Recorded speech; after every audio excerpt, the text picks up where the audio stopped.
దూత media, power of news. Welcome to Dhootha media. ఆయన జీవితం చూస్తే ఒక సాధారణ గ్రామం నుంచి వచ్చి రాష్ట్ర రాజకీయాల్లో కేంద్రంలో కూడా పెద్ద గుర్తింపు సంపాదించడం నిజంగా ఆశ్చర్యం కలిగిస్తుంది. తెలుగు రాష్ట్రాల్లో చాణక్యుడిగా గుర్తింపు తెచ్చుకున్నారు. ఆయన మరెవరో కాదు, ఆంధ్రప్రదేశ్ సీఎం చంద్రబాబు నాయుడు.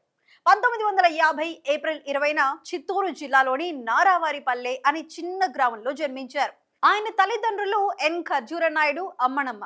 వాళ్ళు మధ్యతరగతి రైతు కుటుంబం నుంచి వచ్చారు. ఆ రోజుల్లో గ్రామంలో పెద్దగా సౌకర్యాలు ఉండేవి కాదు. కానీ చంద్రబాబు చిన్నప్పటి నుంచి చదువుకు చాలా ఇంపార్టెన్స్ ఇచ్చారు. తిరుపతిలో 10వ తరగతి పూర్తి చేశారు. ఆ తర్వాత 1972లో బిఏ చేశారు. ఆర్థిక శాస్త్రంలో పోస్ట్ గ్రాడ్యుయేషన్ కూడా పూర్తి చేశారు. ఈ చదువు ఆయనకు రాజకీయ జీవితంలో బలమైన పునాదినిచ్చింది. చంద్రబాబు రాజకీయాల్లోకి ఎలా వచ్చారంటే, చదువుకునే రోజుల్లోనే విద్యార్థి నాయకుడిగా కాంగ్రెస్ యూత్ వింగ్ లో చేరారు. ఆ సమయంలో ఆయనలో నాయకత్వ లక్షణాలు స్పష్టంగా కనిపించాయి. 1978లో కేవలం 28 ఏళ్ల వయసులో చంద్రగిరి నియోజకవర్గం నుంచి కాంగ్రెస్ అభ్యర్థిగా ఎన్నికల్లో పోటీ చేసి గెలిచారు. ఆ వయసులో ఎమ్మెల్యే కావటం అంటే చిన్న విషయం కాదు. 1980 నుంచి 1983 వరకు రాష్ట్ర సినిమాటోగ్రఫీ మంత్రిగా పనిచేశారు. ఈ సమయంలో ఆయన పనితీరు చూసి Telugu cinema legend NT Rama Rao దృష్టిని ఆకర్షించారు. ఆ సంబంధం మరింత బలపడి 1981 సెప్టెంబర్ 10న ఎన్టీఆర్ 3వ కుమార్తె భువనేశ్వరిని పెళ్లి చేసుకున్నారు. ఈ పెళ్లి ఆయన జీవితంలో రాజకీయాల్లో పెద్ద టర్నింగ్ పాయింట్. 1982లో ఎన్టీఆర్ తెలుగుదేశం పార్టీ అంటే టీడీపీని స్థాపించారు. చంద్రబాబు మొదట్లో కాంగ్రెస్ లోనే ఉన్నారు, కానీ తరువాత టీడీపీలో చేరారు. 1985 వరకు పార్టీ ప్రధాన కార్యదర్శిగా పనిచేస్తూ టీడీపీని ఒక బలమైన రాజకీయ శక్తిగా మార్చడంలో కీలక పాత్ర పోషించారు. ఆయన వ్యూహాలు, పార్టీని ఆర్గనైజ్ చేసే విధానం చూస్తే ఆయన రాజకీయ చాణక్యం అర్థమవుతుంది. 1989 ఎన్నికల్లో టీడీపీ ఓడిపోయింది. అయినా 1994లో మళ్లీ గెలిచి ఎన్టీఆర్ ముఖ్యమంత్రి అయ్యారు. కానీ ఆ సమయంలో పార్టీలో అంతర్గత సమస్యలు వచ్చాయి. చంద్రబాబు ఎన్టీఆర్ పై తిరుగుబాటు చేసి 1995 సెప్టెంబర్ 1న తొలిసారి ముఖ్యమంత్రి అయ్యారు. ఈ ఘటన చాలా వివాదాస్పదమైంది. చాలా మంది దీన్ని విమర్శించారు. కానీ ఈ సంఘటన ఆయన రాజకీయ జీవితంలో ఒక సాహసోపేతమైన అడుగు. ముఖ్యమంత్రిగా చంద్రబాబు సాధించిన విజయాలు చూస్తే ఆయన విజన్ అర్థమవుతుంది. 1995 నుంచి 2004 వరకు 9 ఏళ్లు సీఎంగా కొనసాగారు. ఈ కాలంలో హైదరాబాద్ ను ఐటీ హబ్ గా మార్చారు. రోడ్లు, విద్యుత్, నీటిపారుదల, మౌలిక సదుపాయాలపై దృష్టి పెట్టారు. ఆ సమయంలో ఆంధ్రప్రదేశ్ దేశంలోనే అభివృద్ధి చెందిన రాష్ట్రాల్లో ఒకటిగా మారింది. 1996 లోక్సభ ఎన్నికల్లో ప్రాంతీయ పార్టీలు బలంగా ఉండటంతో చంద్రబాబు కేంద్ర రాజకీయాల్లో కింగ్ మేకర్ గా మారారు. దేవేగౌడ్, ఐకే గుజరాల్లను ప్రధానమంత్రులుగా చేయటంలో ఆయన పాత్ర చాలా కీలకం. ఈ సమయంలో ఆయన రాజకీయ చతురత, వ్యూహాత్మక నిర్ణయాలు దేశవ్యాప్తంగా గుర్తింపు తెచ్చాయి. కానీ ఈ విజయాల మధ్యలో ఒక పెద్ద సవాల్ ఎదురైంది. 2003 అక్టోబర్ 1న తిరుపతి బ్రహ్మోత్సవాలకు వెళ్తుండగా అలిపిరి వద్ద నక్సలైట్లు క్లేమోర్ మైన్స్ పేల్చి చంద్రబాబుపై హత్యాయత్నం చేశారు.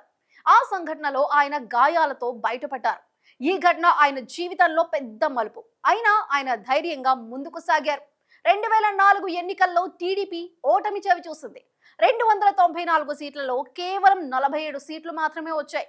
కాంగ్రెస్ అధికారంలోకి వచ్చింది. అయినా చంద్రబాబు కుప్పం నుంచి గెలిచి ప్రతిపక్ష నాయకుడిగా రాష్ట్రానికి సేవలు అందించారు.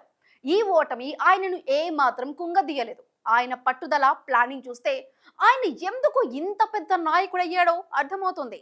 2014లో చంద్రబాబు మళ్లీ బీజేపీ, జనసేనతో కూటమి కట్టి ఎన్నికల్లో పోటీ చేశారు. ఈసారి 175 సీట్లలో 102 సీట్లు గెలిచారు.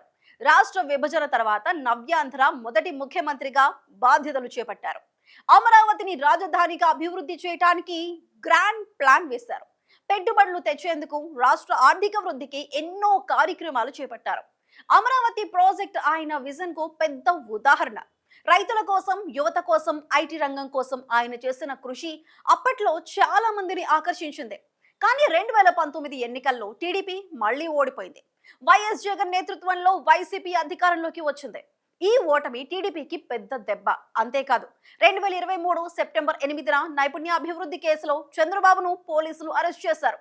53 రోజులు రాజమహేంద్రవరం సెంట్రల్ జైల్లో ఉన్నారు. ఈ అరెస్ట్ రాష్ట్ర రాజకీయాల్లో పెద్ద సంచలనం రేపింది. అక్టోబర్ 31న హైకోర్టు మధ్యంతర బెయిల్ ఇచ్చింది. ఈ సమయంలో జనసేన అధినేత పవన్ కళ్యాణ్ చంద్రబాబుకు మద్దతు ప్రకటించారు. ఇద్దరూ కలిసి ఎన్నికల్లో పోటీ చేస్తామని చెప్పారు. ఈ ఘటన రాష్ట్ర రాజకీయాల్లో కొత్త ఒరవడిని సృష్టించింది. 2024 ఎన్నికల్లో చంద్రబాబు నాయకత్వంలో టీడీపీ, బీజేపీ, జనసేన కూటమి అద్భుత విజయం సాధించింది.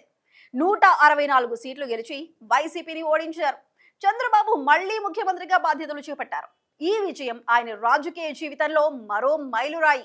ఈ ఎన్నికల్లో ఆయన వ్యూహం, పవన్ కళ్యాణ్ తో కూటమి ప్రజల్లో తిరిగి నమ్మకం కలిగించడం ఆయనను మళ్లీ అధికారంలోకి తెచ్చాయి. చంద్రబాబు జీవితం చూస్తే ఒక చిన్న గ్రామం నుంచి వచ్చి ఎన్నో సవాళ్లు, ఓటములు, విమర్శలు, హత్యాయత్నం, అరెస్టు వంటివి ఎదుర్కొని కూడా మళ్లీ పైకి రావటం నిజంగా గొప్ప విషయం. ఆయన విజన్, పట్టుదల, రాజకీయ చాణక్యం ఆయనను ఈ స్థాయికి తీసుకొచ్చాయి. హైదరాబాద్ ను ఐటీ హబ్ గా మార్చడం, అమరావతి కోసం వేసిన ప్లాన్, రాష్ట్ర అభివృద్ధి కోసం చేసిన కృషి జనాలను చాలా ఆకర్షించాయి.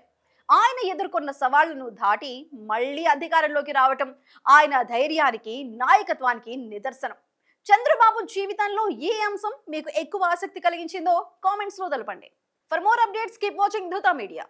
For more updates, please subscribe Duta Media.